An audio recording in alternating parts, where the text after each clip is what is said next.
Enjoy the following preview of our recent ClubGPF live discussion. For the full recording and much more, go to geopoliticalfutures.com/ClubGPF.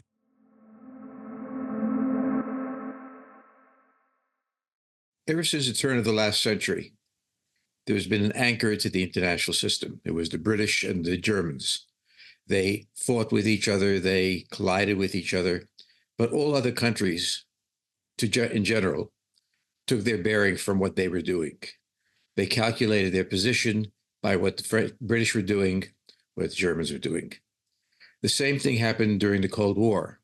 The US and the Russians conducted a war, and all countries, Germans, the Italians, what have you,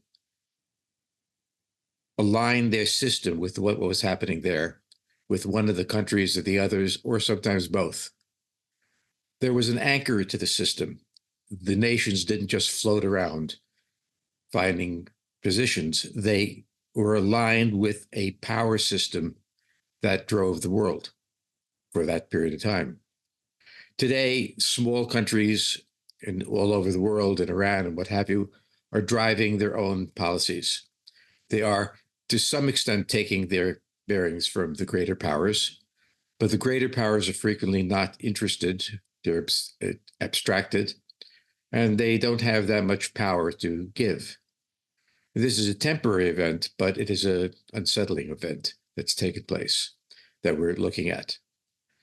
So the centers of gravity of the Cold War still exist. The Russians are there, the Germans are there, the Americans are there, but they are not exerting the same force that makes certain that every country, Romania, Egypt, what have you, always looks at these countries to see what they're going to do.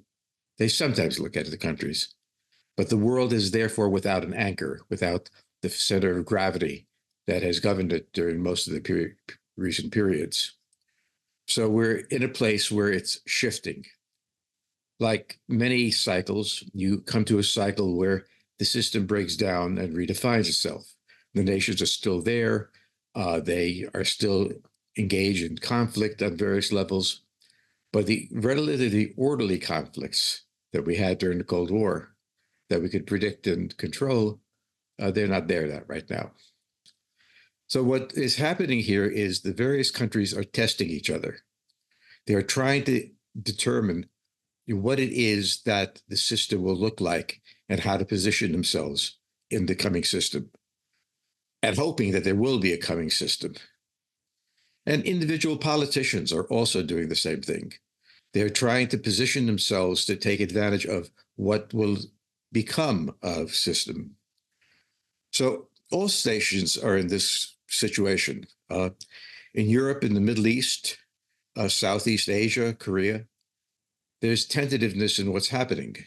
In the war in Ukraine, we have a similar situation. It is not clear what the lines of combat are, what the Russians are going to be doing, what the Americans will do, what the Europeans will do.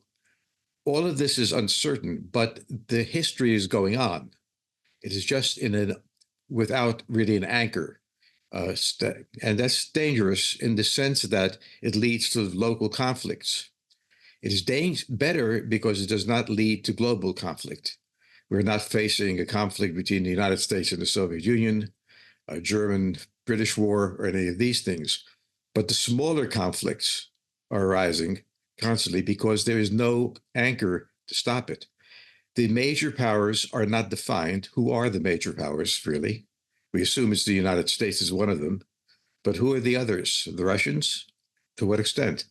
So the world is reorganizing itself.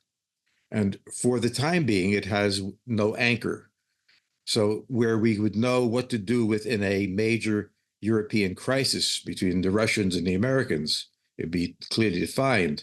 Between the Germans and the British, it'd be clearly defined what the terms were. The terms of discord are not clear.